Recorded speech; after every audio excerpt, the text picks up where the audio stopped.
ตะเกียงเจ้าพายุครับผีเฟื่อบัตเตอร์ไฟครับพ่นไฟของเพื่อนสมาชิกเอามาทำระบบลมเรียบร้อยแล้วนะครับเช็ครั่วผ่านแล้วครับนี่ครับเติมน้ำมันก๊าซปั๊มลมแล้วก็ทดสอบพ่นไฟครับพ่นไฟเปลี่ยนใหม่นะครับใช้งานได้ปกติครับ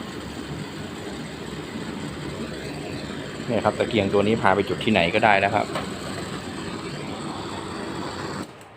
ใส่คลิปแจ้งแบ่งปันนะครับเผื่อจะมีประโยชน์สำหรับผู้ที่ชื่นชอบตะเกียงเหมือนกัน